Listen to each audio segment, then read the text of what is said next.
my Shiksha Guru, His Grace Sachirai Prabhu and Brajlakshmi Mataji, Gurudev, Srila Prabhupada, all the Acharyas in the Sampradaya, and true Sri Radha Giri Govardhan Dhari. I beg for your mercy and blessings so that I can glorify Krishna and his teachings.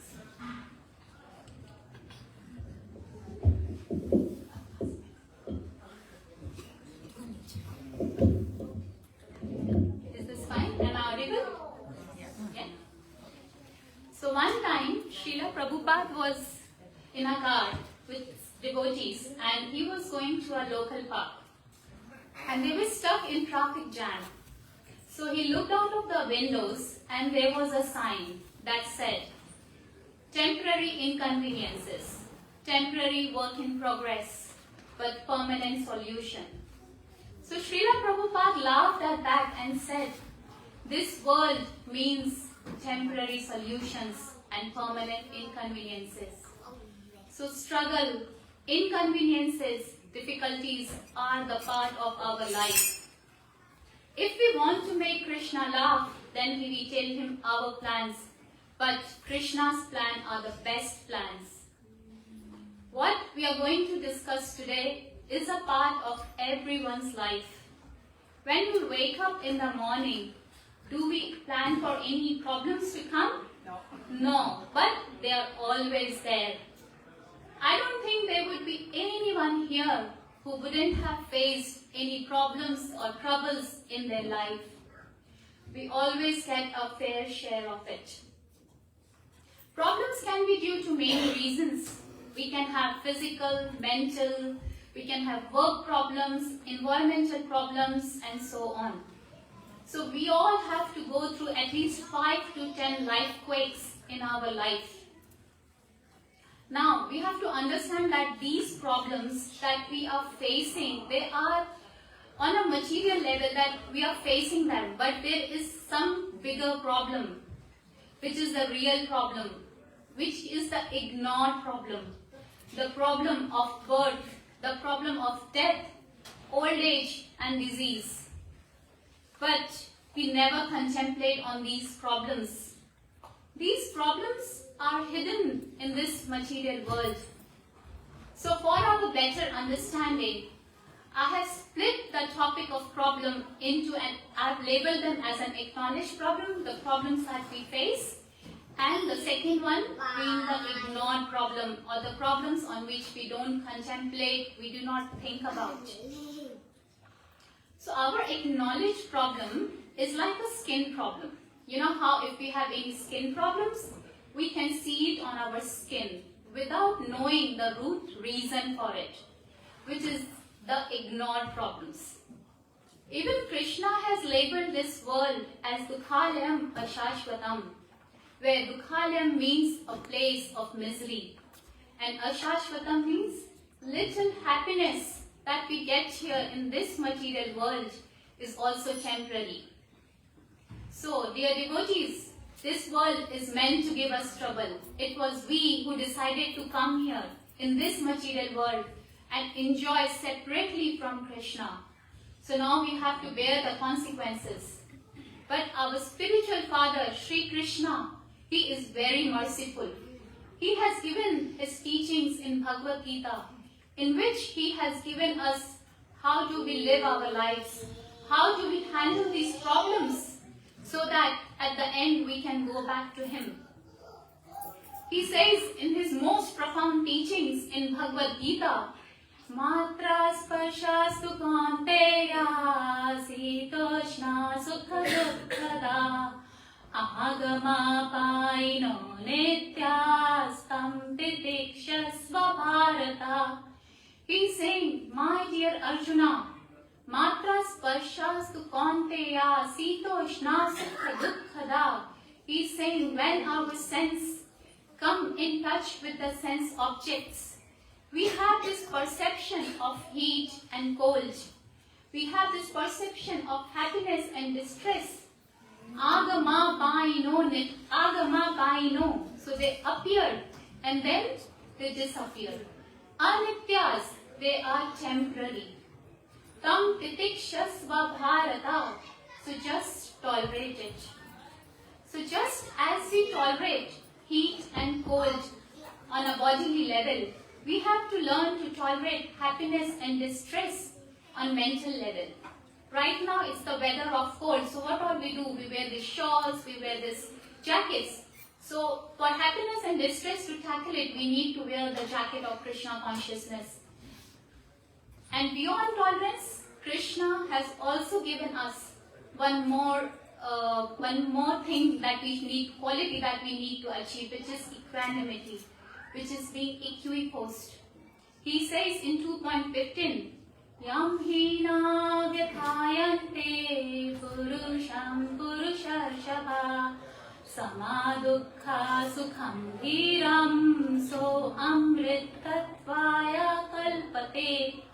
Samadukha sukham dhiram. A sober person is one who maintains equanimity, both in happiness and in distress. In 2.14, he asked us to tolerate it. When we are tolerating, we can still feel the difference in happiness and in distress.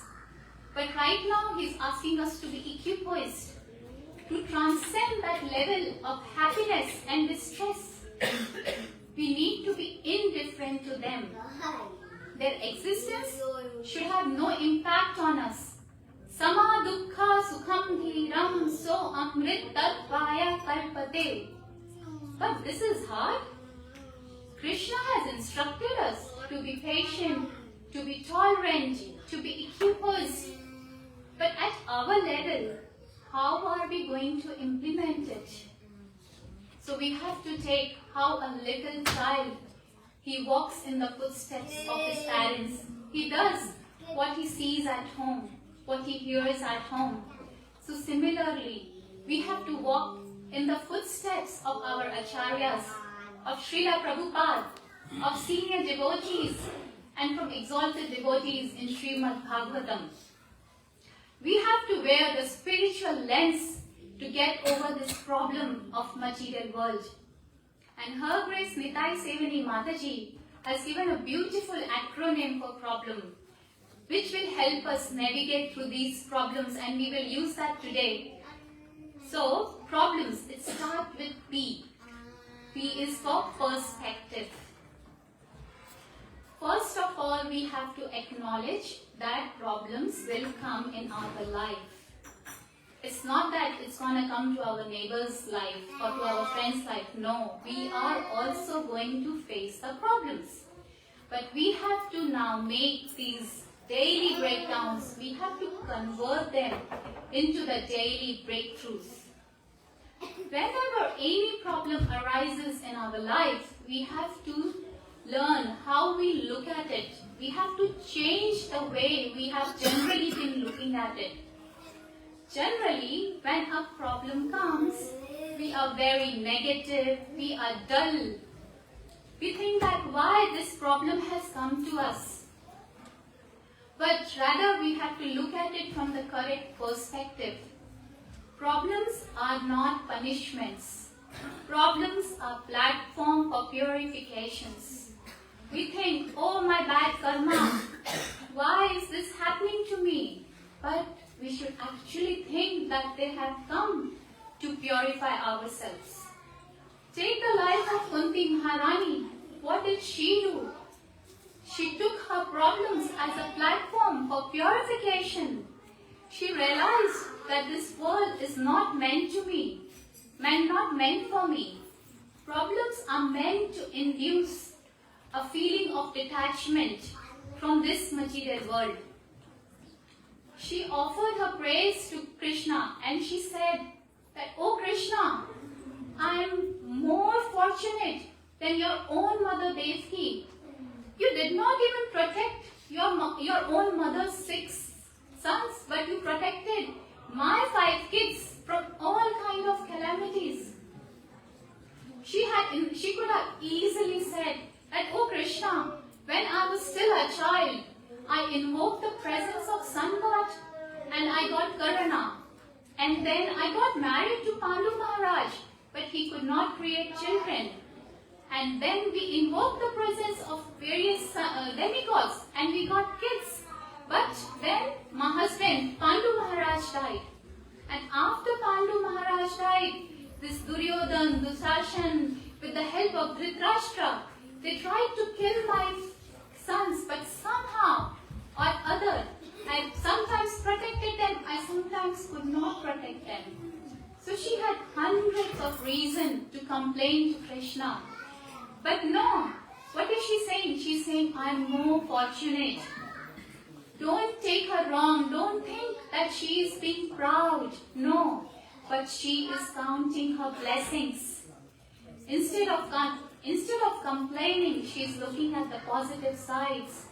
She says to Krishna, Vishan Mahagne Purushada Darshanat Asat Sabhaya Vanava Sakrishrita Mridhe Mridhe Maharatha Sprato Droneya Shastra Shema Hare Pirakshita.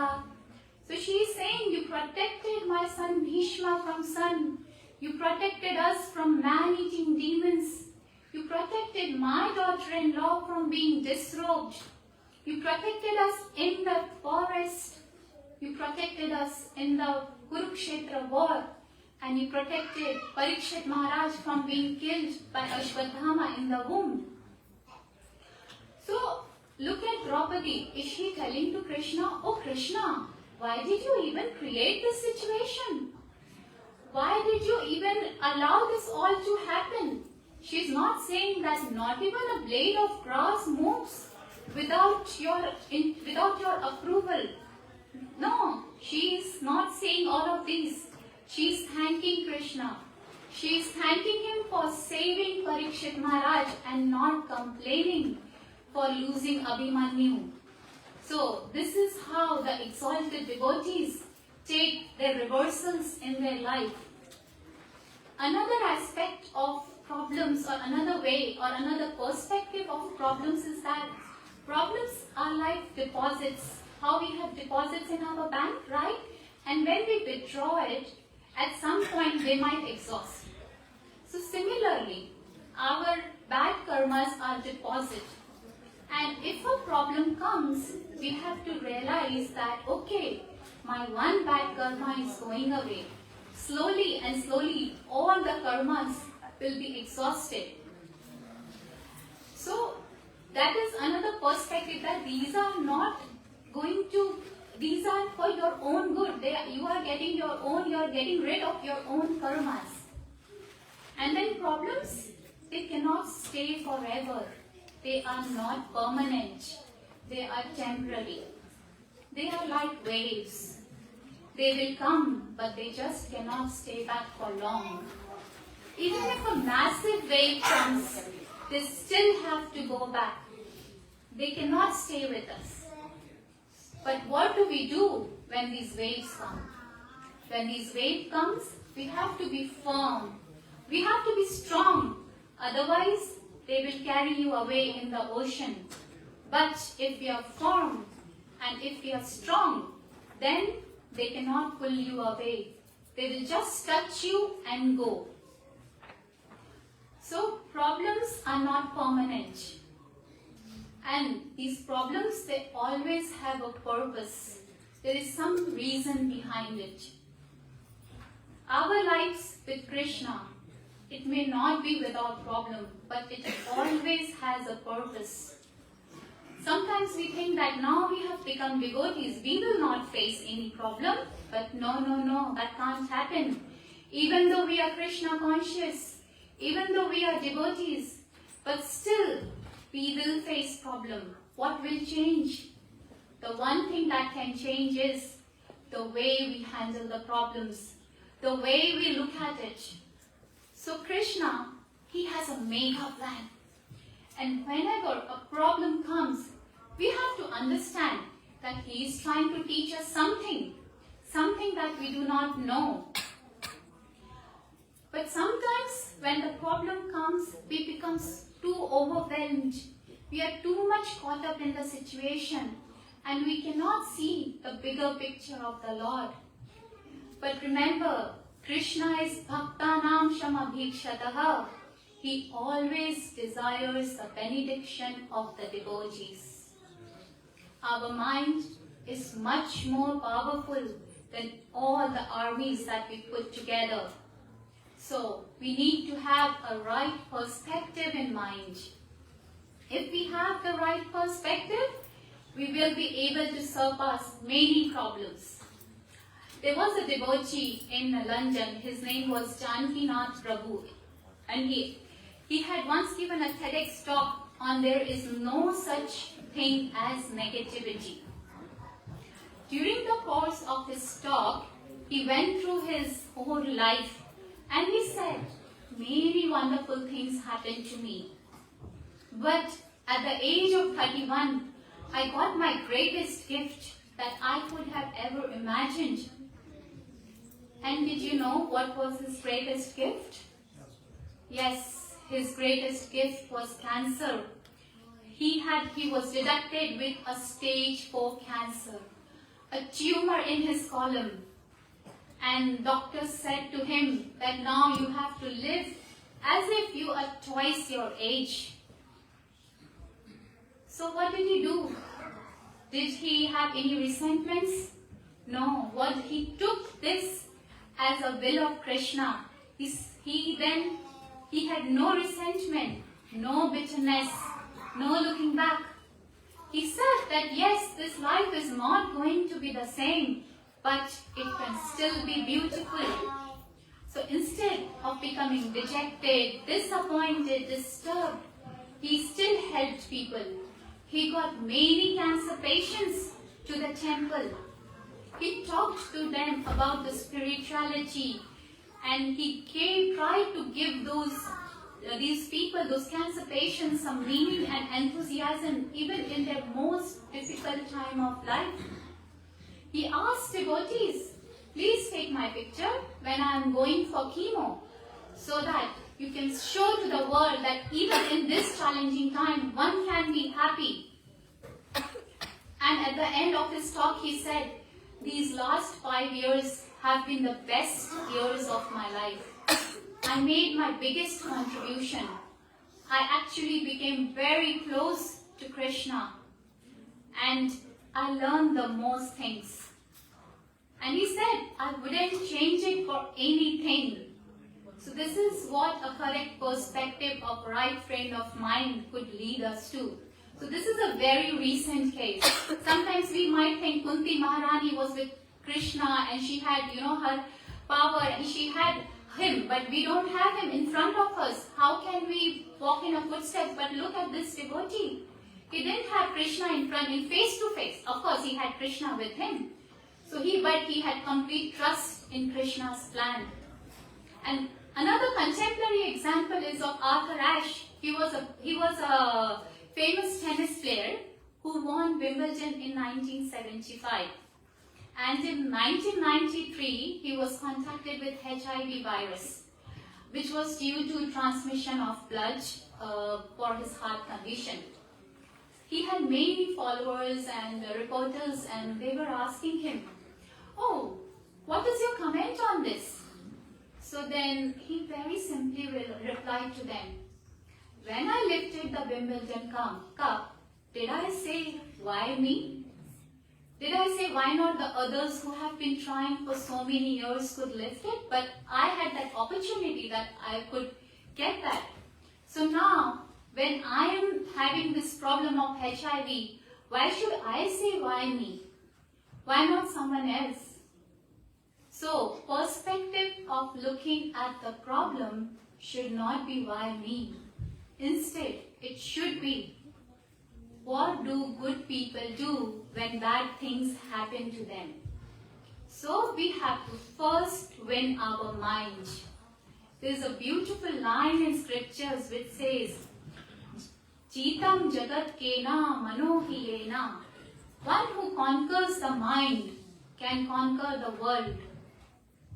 So P is for perspective. Let's make these daily breakdowns into spiritual breakthroughs. They are our platform for purification. They are not permanent. Next comes R. R is to remember Krishna. No matter what you are going through, always remember Krishna. When in doubt, chant it loud. When in doubt, chant it loud. And what do we chant?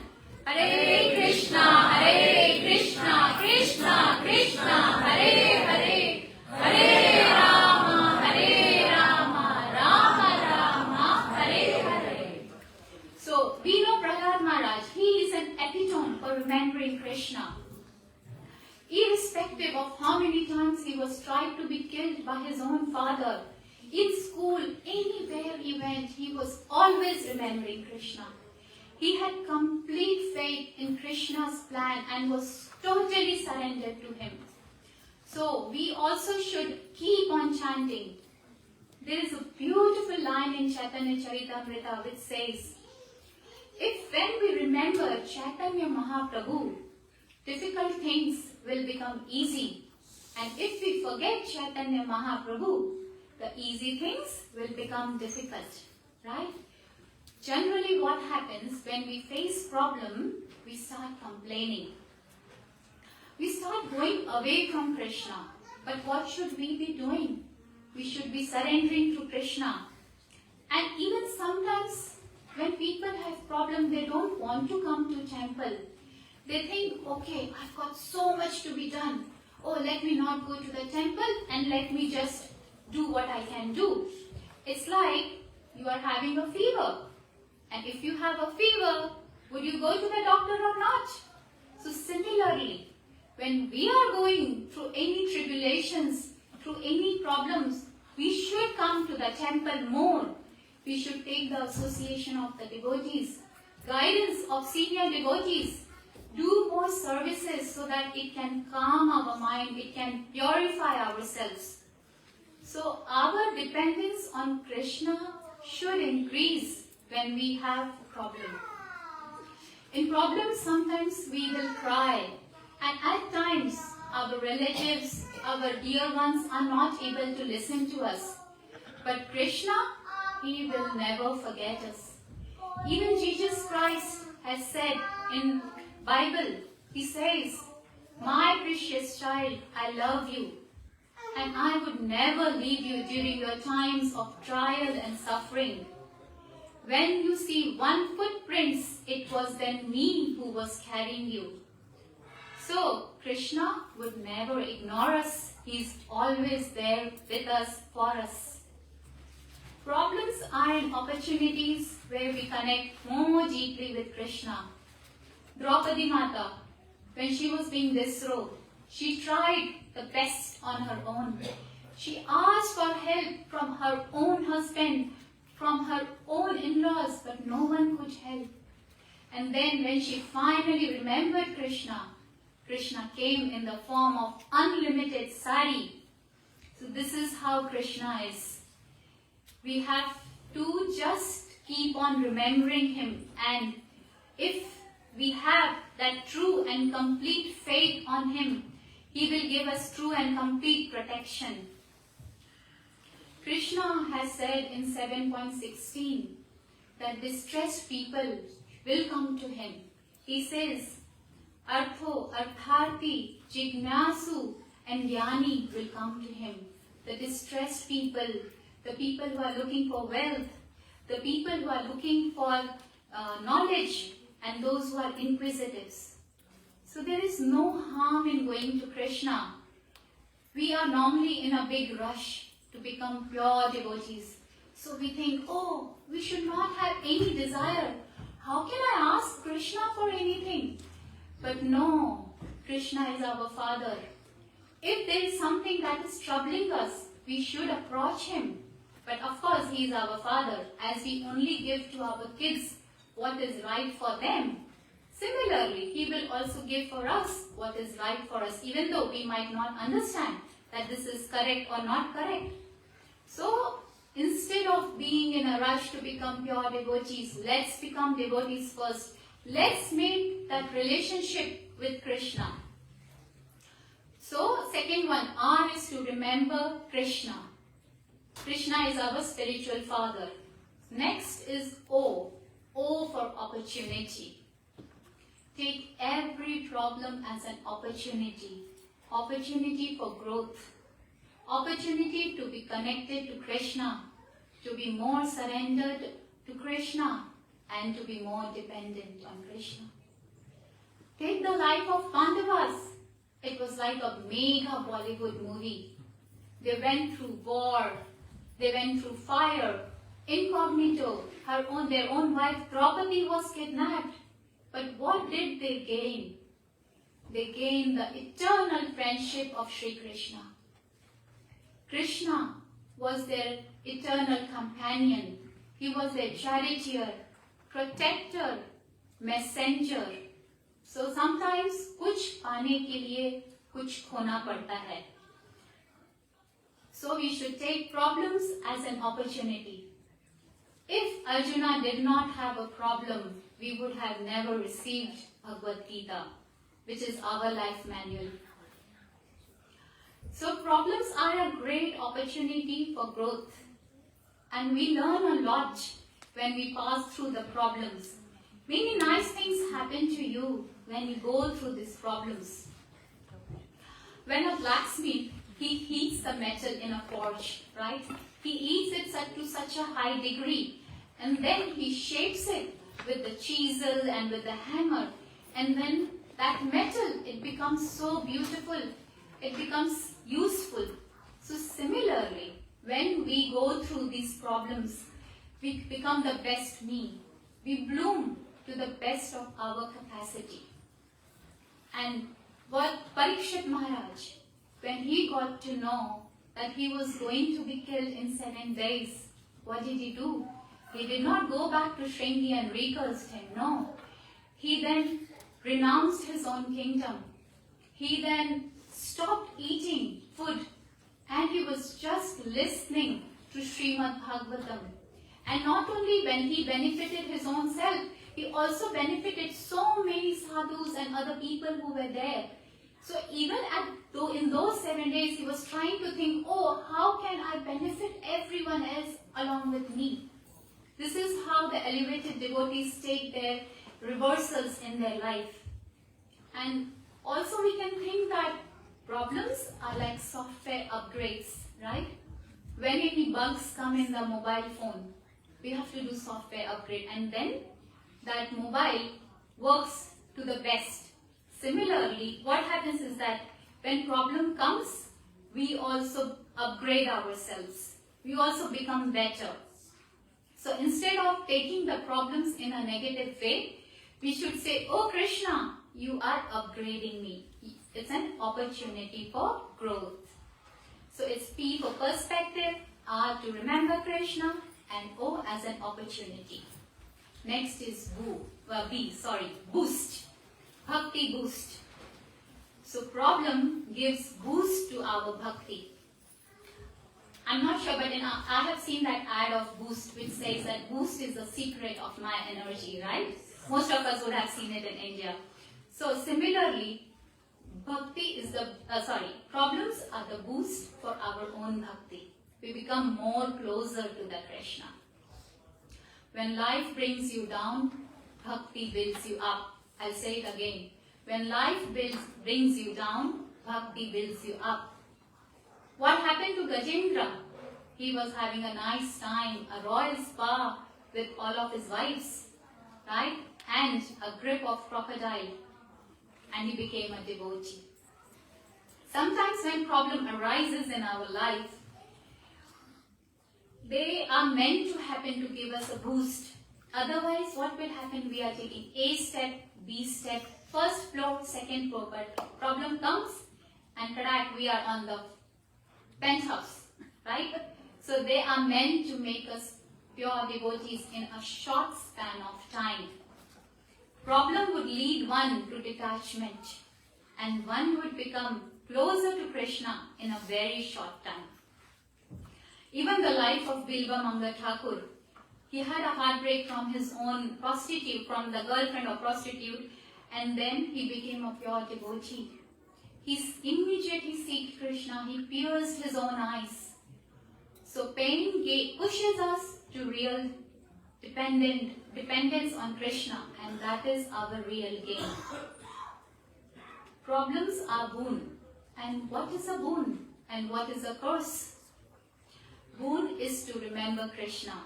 Whether in difficulty or unpleasant situation, if it is actually helping us to remember Krishna, it is a boon.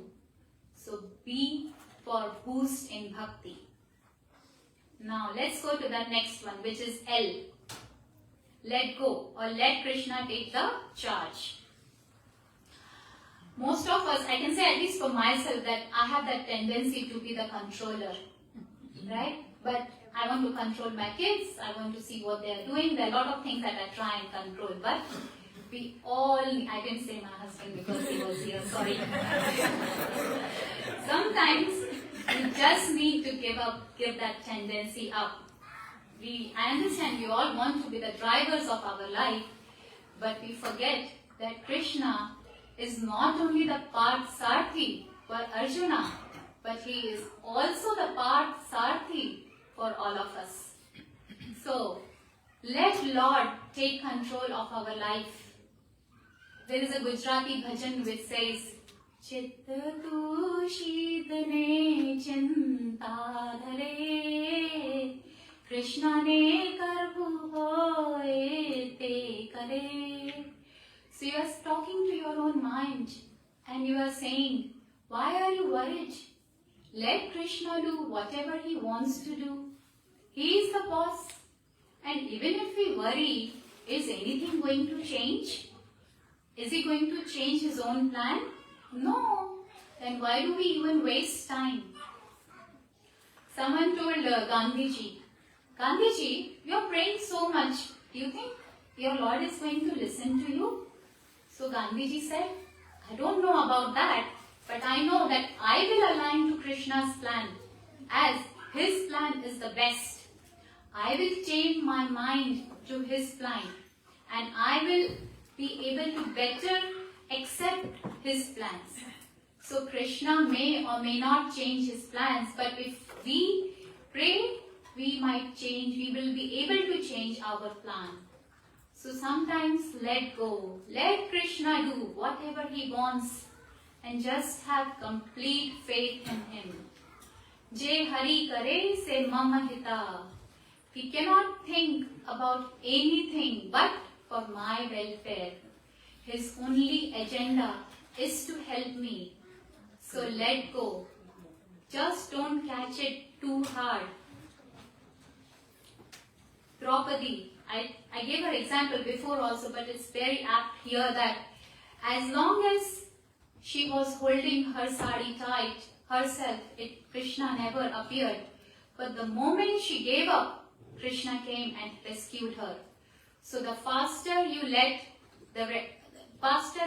go, the faster the rescue helicopter of Krishna will appear in your life. Next is E. E for empathy. So when you face the problem yourself, you become truly empathetic. Unless we experience the problem, we can sympathize with someone, but that's not the true empathy, right? We are not able to understand what that other person is feeling. Only when we go through it, we can truly empathize. So empathy grows when you go through the problem. When Pandavas were killed and finally Ashwadama was caught, and they wanted to kill Ashwadama, but what did Draupadi say? Draupadi said, no, I empathize with Ashwadama's mother, and I have experienced what it is to lose your own sons. I don't want her to feel what I am feeling right now. I don't want her to cry how I cried. So that is what, that when you go through the problem, you have the real empathy, true compassion for someone. And these problems, they make us better. But if we don't look at the problem from the correct perspective or the right way, we can become bitter. We can become hard-hearted, and we can trouble others. But when we face the problem, we become kind-hearted, we become compassionate, right? So, in French Revolution, there was a French queen called Marie Antoinette, and they were citizens on her gate, and they were revolting, and they were shouting, and they were saying, "We do not have bread to eat." So she asked her soldiers, she said, "What happened? Why are they protesting like this?" So soldiers said, "Madam Queen, they are revolting because they do not have bread to eat." So you know what she said? She said, "It's okay, let them have the cake now." So then this is, if they do not even have money to buy bread, how are they going to have the money to eat, to buy and eat cake? So similarly, if we do not go through these problems, then we would say, okay, it's your problem, you better eat cake. So by going through the problems, we become a better person, we become a better devotee, and we can become a better preacher. So next is M for mercy in disguise. So sometimes problems are like mercy in disguise. Krishna's mercy comes in the dress like a villain, but it works like a hero. It looks like that villain has come when it comes in our life, but Krishna has his own plans. And at the end, everything will be wonderful. When trouble comes, we should know that the movie is yet to finish. And even if you think that it did not end well, then you have to understand that there is something at the end that is yet to happen. Narad Muni, what happened to him? He was a Gandharva, enjoying and playing, and once he got a curse from the Prajapatis because he sang inappropriate songs during some Kirtan Mela that was set up by Prajapatis. So he was cursed to become a Shudra. So he came to this world as the son of a maidservant. And he, along with his mother, they used to serve at a spiritual school. And in this monsoon season, some Bhakti Vedantist came to stay there. And Narad Muni, along with his mother, was serving this Bhakti Vedantist. He used to bring them flowers and fruits and whatever they needed. And he used to very raptly listen to all the Harikatha that was going on. He even used to eat the remnants of these Bhakti Vedantists. So this Bhakti Vedantist left after 4 months. And but the good thing was they initiated both his mother and himself into Bhakti Yoga. So once what happened that his mother was milking the cow, and she was bitten by snake, and then she died.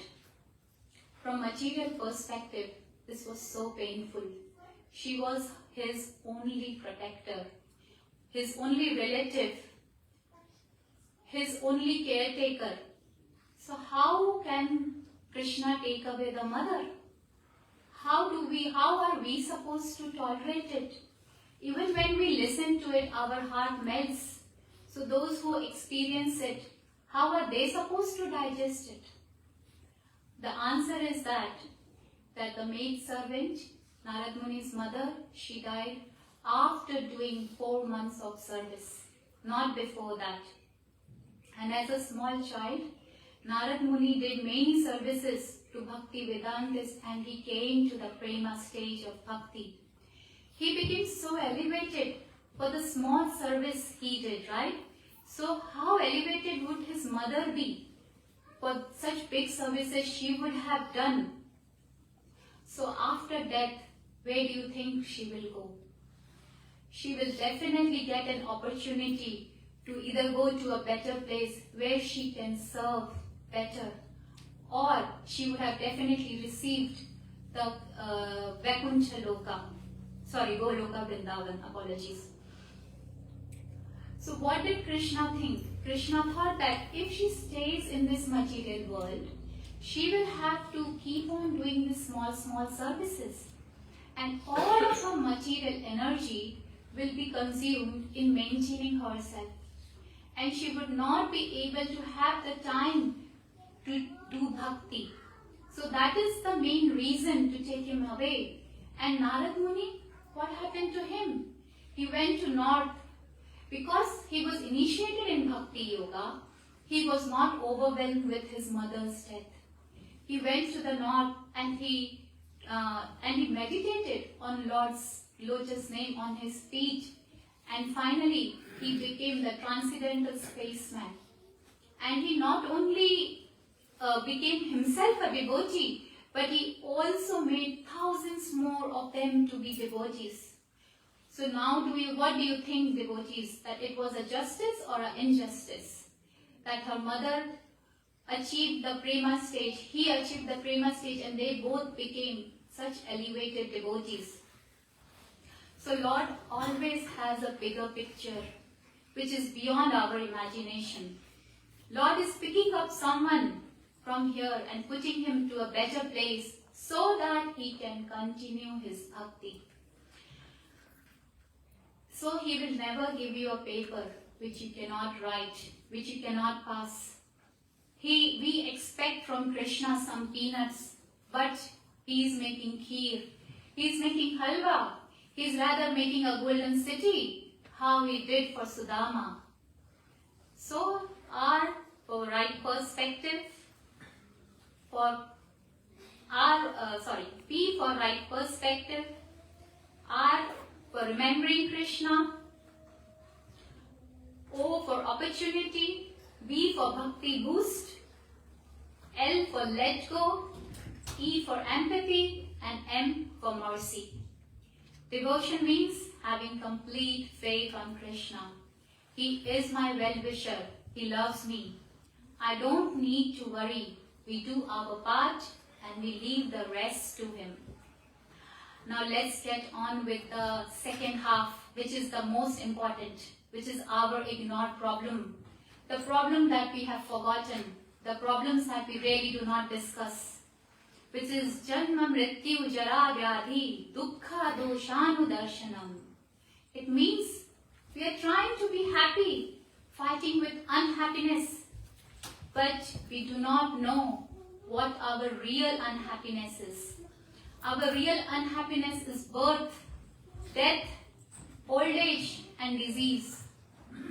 We have forgotten the pain of birth, the pain of staying in abominable residence of stool and urine in 9 months, where we were bitten again and again by all kind of worms in the womb, where in the womb we could remember our hundreds previous birth, and we prayed to Krishna. We said to him, Krishna, this birth I will remember you. I will not forget you. But once we come in this world, we come in contact with the Maya Devi, then we forget all the pain. And we think that, okay, I am the doer, I am the enjoyer. But we forget our constitutional position, which is we are the servants of the servants of the servants of Krishna. Dasa, dasa, dasanudas. The pain of death, which we all have not experienced, of course, but as per the scriptures, it is said that it is immensely excruciating.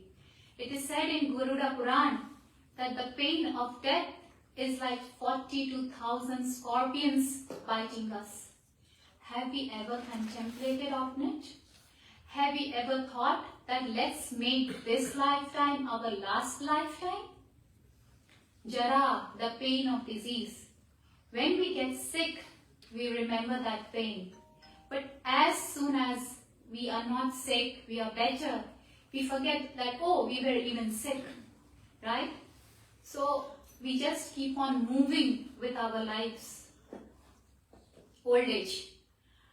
Most of us here, sorry, there are some who are elderly people here, but generally, as a general, we all are in our middle ages.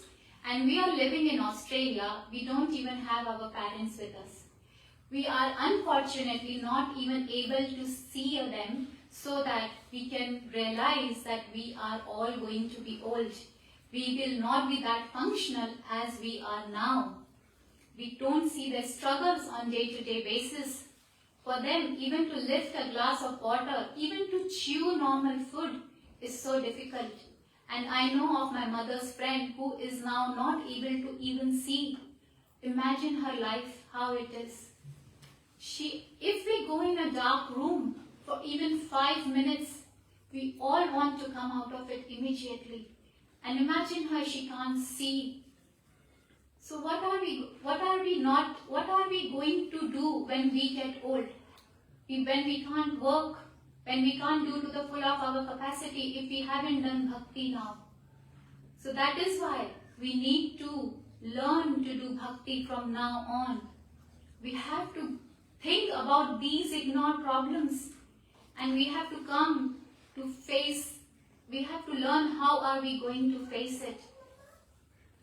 Krishna has said in Bhagavad Gita, he says, Manmana bhava madbhakto madhyaji mam namaskuru mam veshyasi satyam te pratijane priyosti me. He says, always think of me, always worship me, become my devotee, pay your homages to me, and then you will come to me without fail. I promise you this because you are my very dear friend. And not only Arjuna is Krishna's dear friend, we all are his dear friend. Another verse, another instruction that Krishna has given us is Antakale cha mameva smaran muktva kalevaram yaha prayati samadbhavam yati nasayatra samshaya. And he says, there is no doubt that whoever at the time of quitting his body remembers me will attain my nature. So how merciful is our Father? He has confirmed that we can go back to him. But what do we need to do? We just need to remember Krishna. We need to know about his various pastimes. We have to chant with love and with affection. And how can we do that? This temple has given us a beautiful platform. We can do Nityam Bhagavata Seva here. Every day morning 6:30, we all can tune into the Bhagavatam class. Right now, around 25 to 30 of us tune into it. But why can't we get it to 100 people who all are here? They all can get the mercy. They all can go back to Godhead. We should be chanting our rounds with utmost love, with most concentration. Think about what all Krishna has given us and ask him for services. We have the opportunity to come to this temple, to do more services here, so that we can remember Krishna. When we do more and more services, we are purifying ourselves. I heard in one of the lecture where it says that someone was asking, why does Krishna want his glories? So then they replied, it's not that when you glorify Krishna, Krishna wants it. It's that you are becoming pure.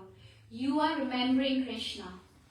So my dear friends, this lifetime we all have got human life. Let's make the most of it. Let's chant Krishna's name. Let's do services. Let's tune into Srimad Bhagavatam group. And then we all can go back together to our spiritual father in the eternal kingdom, and we don't have to face these problems on a day-to-day basis, and never ever again we can come back to this world. So Hare Krishna, thank you.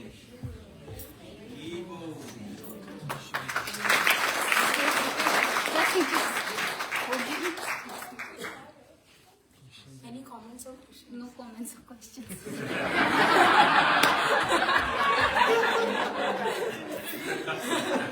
I have a question. No.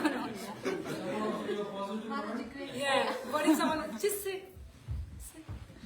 No, Prabhu, don't ask me questions.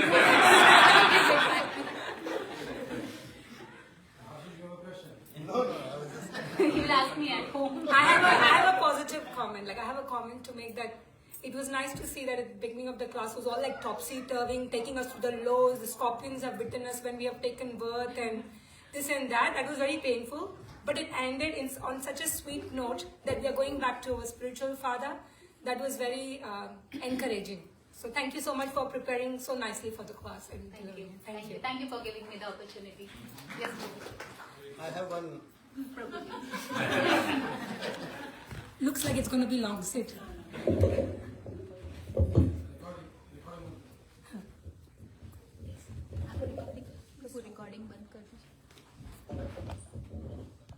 Hare Krishna, thank you very much. I just realized I have a problem. Exactly